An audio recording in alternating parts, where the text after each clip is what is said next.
Warning: even though I loved Leap of Faith and had a ton of fun writing this video, it managed to be the most depressing video I've ever made. Just letting you know. Leap of Faith touches on a lot of interesting little sociological tidbits across its run, so I'm just going to talk about each of them in the order that they arrive. Firstly, Granny Smith telling Apple Bloom about how much she relishes in the memory of being a high diver, but telling her that it was an unwise and unadvised choice of passion. If you've ever watched my video about how to get into analysis, you may remember how I dedicated the entire first 10 minutes of the video to basically asking the viewer why they wanted to get into making analysis videos. That's because I don't really consider this a career choice that I would advise other people to go down, even though I love doing it myself. Whenever people ask me something about making money off of YouTube videos, the first thing I tell them about is all of the reasons YouTube is a shitty employer and why YouTube popularity is both difficult to gain and fickle to hold on to. That's not to say that I discourage becoming a YouTube videographer, but I also don't want to glamorize it. If you talk to people who try to get into the creative arts, you'll hear countless stories of disillusionment and phrases like,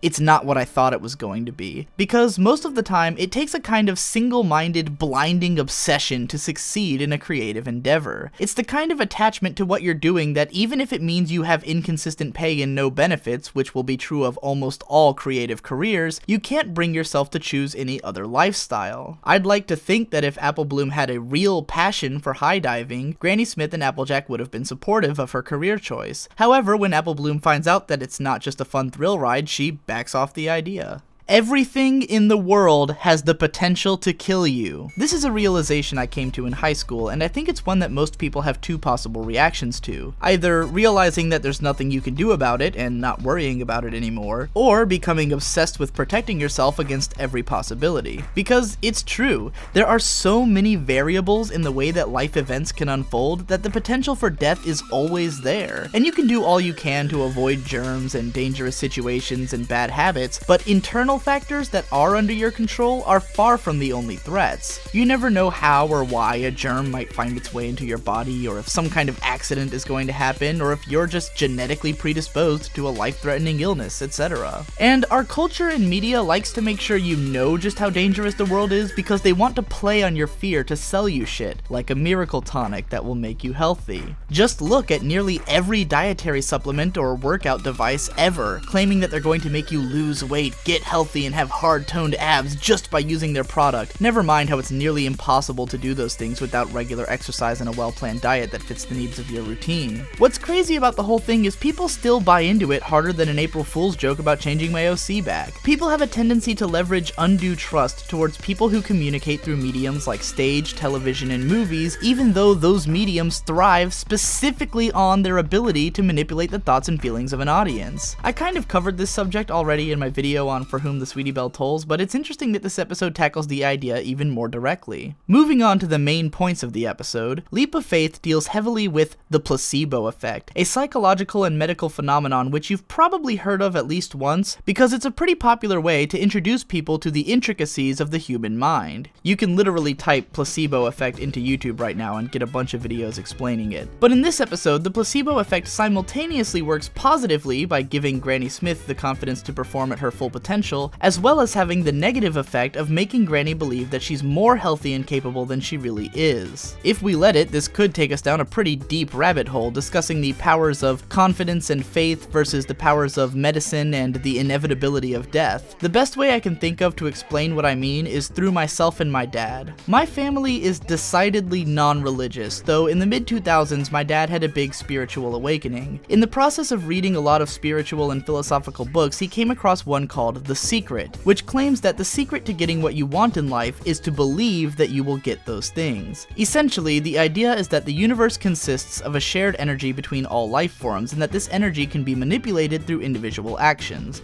I'm simplifying it a lot, but bear with me. By pouring a certain thought and energy into the universe, you can make that thought become reality, but only if you believe wholeheartedly that it is going to be true. The book and movie present these concepts almost like an infomercial would, but in reality, this is kind of a high-scale spiritual placebo effect. The universe does not magically give my dad whatever he wants, but by believing that he's feeding his energy into the universe and receiving energy in return, he gains the confidence to set out on his endeavors and make them real. And my dad has had a massive amount of success in his life believing in this. A problem arrived, however, in that because my dad so strongly believed in the power of the human mind and spirit to change their reality, when I was depressed, he thought that the key was to power through it mentally. I had been trying for years to do that and concluded that I was just not going to get through my depression unless I was medicated, and I eventually convinced my dad to let me see a psychiatrist and get prescribed something. And I can say this, those were definitely not placebos. I know because they had side effects which I wasn't aware of until they were already hitting me. My brother also went through a ton of antidepressants before finding ones that actually worked for him, so clearly expecting the pills to work didn't do shit. My point here is that it can be dangerous to trust the placebo effect alone, because the mind is not all powerful. If I break my arm right now, I don't think anyone's going to tell me to will it back together, and there are some unseen physical ailments, such as chemical depression, that we can run the risk of ignoring by thinking that the placebo effect will fix them. Ideally, the placebo effect should be used in combination with real medicine. I've mentioned before how when my mom was in the hospital with cancer, all of her family and friends consciously agreed to never show any fear in front of her so that she wouldn't think she was dying. My mom had stage 4 Burkitt's lymphoma, and we were told that had she been brought to the hospital even a day later than she was, she would have died. Her fight got to some incredible lows, but she was always so confident that she was going to live that she fought against the cancer with all of her might. And I really do think that if she didn't have that confidence in her survival, she wouldn't have made it all the way through her treatment. Holy shit! This is the most depressing video I've ever made!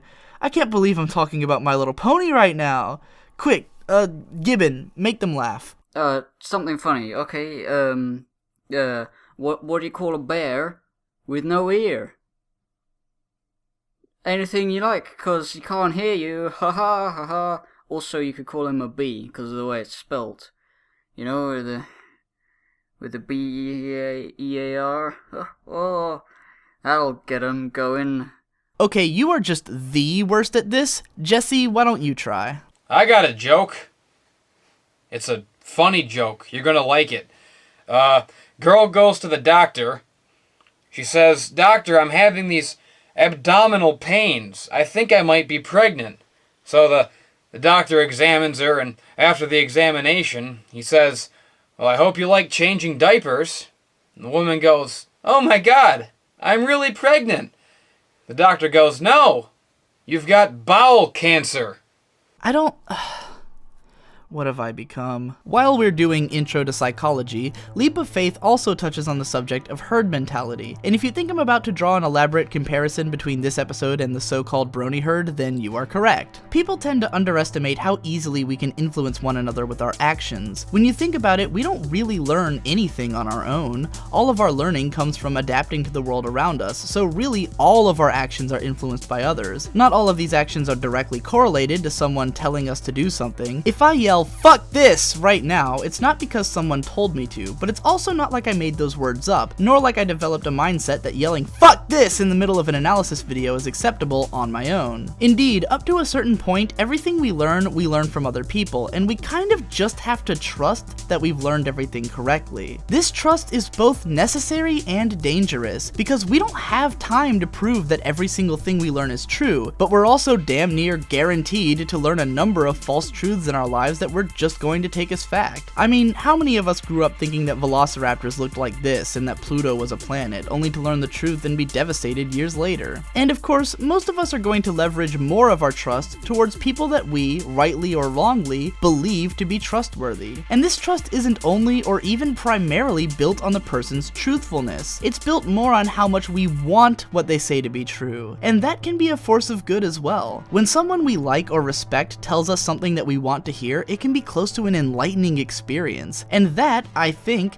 has a lot to do with the brony fandom's general message of positivity. Say whatever you want about bronies, all of them are different and everyone is going to have a different experience with them. However, there is no question that on the whole, the brony fandom has promoted and often lived up to a standard of kindness and acceptance. This is something discussed at length in episode 3 of The Elements of Brony, which you should have watched by now, and if you haven't, you totally must. The reason reason The Herd has been a force of good is that so many big names in the community pushed it that way. So many of the early content creators pushed the message of love and tolerance, and so many advertised charities and other kind-hearted gestures that it permeated through the crowd. I've seen it happen firsthand when I've promoted things in the past that grew in popularity on the basis of my endorsement, as well as in the general feelings that my videos have inspired in so many viewers when their thoughts were affirmed by my own. Even I've given to charities that other bronies promoted. But this is also where we stumble upon Applejack's dilemma. To pull a quote you probably all know, with great power comes great responsibility. The power to influence other people is something that can be easily abused, and it's not always easy to know how you should be using your influence in the right way. I've made a point to limit my endorsements in my videos, specifically because I want them to remain credible. If I was constantly telling you to go look at stuff and not all of it was up to snuff, not only would you quickly get burned out on recommendations, but you'd also stop trusting me to endorse high quality stuff in the long run. If I only promote things that I consider to be comparable to or better than my own videos, then I know that I'll keep people's hopes up for things that I introduce them to in the future. And I have had the experience in the past of encouraging people to put time or even money and effort into things that ultimately disappointed them, so I'm careful not to let it happen again. All of this comes down to a matter of marketability. Trustworthy opinions are marketable ones. When you let the opinion of a reviewer sway your decision to go see a movie, it means that you trust that reviewer, and the movie's marketing department are going to want to promote the fact that trustworthy reviewers enjoy their movie in order to draw people into watching it. That's exactly what FiM and FLAM do with Applejack. They take her reputation as the most dependable of ponies and make it into a marketing gimmick, which in all fairness would be a great idea if their product was actually up to snuff and Applejack wasn't the equivalent of a studio paid reviewer. The Flim Flam brothers convince Applejack to lie to the public under the basis that ignorance is bliss. This falls in with the smarm effect,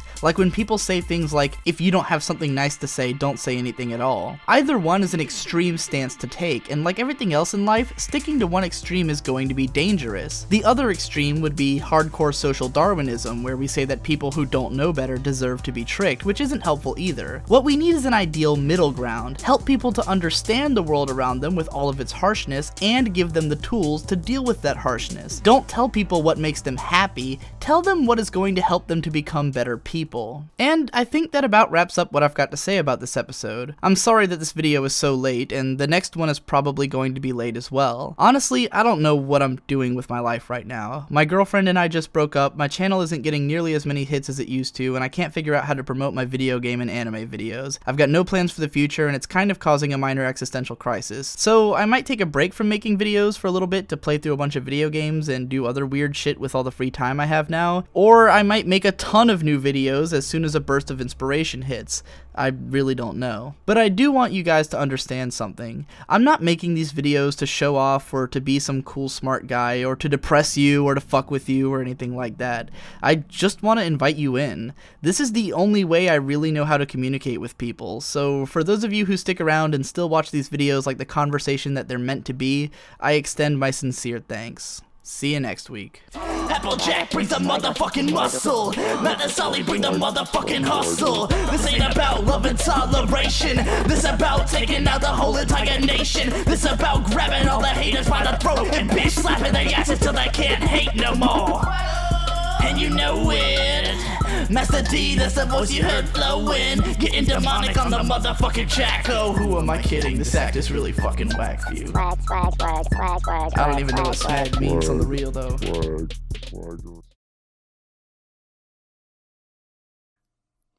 I'm pathetic. Call me the guy, the funny guy, and I failed. But you know, you really shouldn't be sad, guys. It's okay. When every pot of gold has a silver lining, which is less valuable than the gold, but you know, you can't ask for too much. You gotta take that silver. When life gives you lemons, silver lemons, and you make silver lemonade, and it poisons everyone because people can't eat silver, and they you know, your grandma chokes and dies. It's not your fault. You know, at least you tried. At least you tried to make something out of that pot of gold, because someone else took the gold and you left with the silver lemons. Because at the end of the day, if you don't make silver lemonade when you have the opportunity to, you're just gonna end up doing nothing for your entire life. I mean, sure, you get sent to jail for murder, but in some ways, murder's not so bad, you know? It's... Oh...